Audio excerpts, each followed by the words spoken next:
Bonjour, c'est Cyril. Nous sommes à mi-chemin, encore 12 vidéos avant Noël. Aujourd'hui, je te propose l'explication de ma formule préférée dans Google Sheets. Il s'agit de la célèbre Import Range. Cette fonction de la famille Google te permet d'importer des informations de manière dynamique entre plusieurs classeurs, que tu en sois propriétaire ou non. La seule condition est que le fichier dont tu souhaites importer les éléments soit partagé avec toi, même en lecture seule. On voit ça tout de suite derrière l'écran.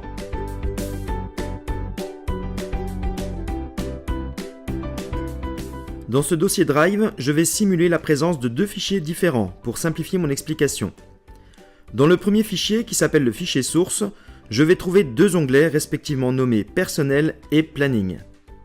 Il s'agit là d'un fichier qui ne m'appartient pas et sur lequel j'ai simplement un droit de lecture seul, donc impossible pour moi de le modifier.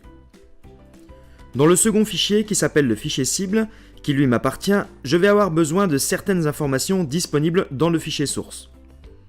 Je pourrais effectuer un simple copier-coller, mais si le fichier source évolue, mon fichier cible, lui, ne sera plus à jour. C'est là tout l'intérêt de la fonction Import Range. D'abord, apprenons la syntaxe de cette formule. Pour cela, nous allons utiliser l'aide. Sigma, plus de fonctions, je recherche Import Range et je clique sur En savoir plus. La formule est composée de deux critères séparés par un point-virgule. Ces deux critères seront impérativement entre guillemets. Dans le premier critère, on trouvera l'URL du fichier source, que je peux récupérer puisque j'ai un accès en lecture seule. Dans le second critère, on trouvera la plage à importer. Il faudra d'abord définir la feuille en ajoutant un point d'exclamation, puis la plage de données, qui s'écrit avec les deux cellules de chaque extrémité, séparées par deux points. Voyons maintenant comment mener à bien la mission suivante. Je souhaite récupérer dans mon fichier cible la liste du personnel avec la colonne du nom, du prénom et de l'email. Je n'ai pas besoin du type de contrat. Je me note de côté les deux informations dont j'ai besoin, c'est-à-dire le nom de la feuille et la plage. Ici, on parlera donc de la feuille personnelle et la plage qui m'intéresse est A1:2.c. Je ne mets volontairement pas de numéro de ligne après la lettre C pour prendre en compte les futures valeurs du tableau source. Je copie ensuite l'URL du fichier source avec CTRL-C, car je vais en avoir besoin, et je me dirige dans mon fichier cible pour faire mon import. Je me place dans la cellule de départ où je souhaite faire mon import, et je saisis au clavier. Égal, Import Range, j'ouvre la parenthèse, j'ajoute un double guillemet, puis je me place entre les guillemets, et je colle l'URL que j'ai gardé dans mon presse-papier. CTRL-V. Ensuite, j'ajoute le point-virgule et j'ouvre les guillemets du deuxième critère. Puis j'écris au clavier le nom de la feuille, personnel.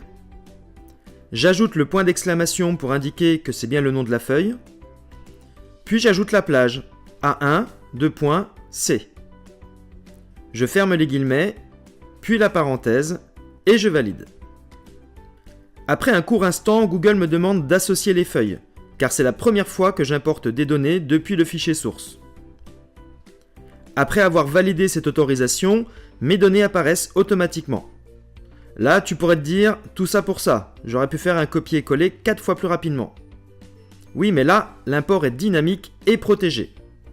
Si je change un email dans le fichier source, par exemple, Robert est désormais chez sfr.fr, cette valeur se met à jour dans mon fichier cible en quelques secondes, sans que j'aie eu besoin d'y toucher. De plus, je ne peux pas effacer les données sources, elles sont protégées. Si j'essaye d'effacer cette partie, par exemple, la formule fait réapparaître automatiquement les valeurs sources. Enfin, on parle ici d'une formule à déploiement, c'est-à-dire qu'il faut l'espace nécessaire à l'import pour que cela fonctionne. Si j'écrase ici une valeur par une saisie au clavier, la formule se met en erreur et m'informe des coordonnées de l'obstacle.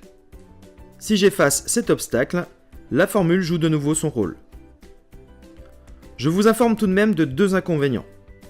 C'est une formule très gourmande, donc plus vous utilisez cette formule dans un même classeur, plus ce fichier sera lent et long à charger.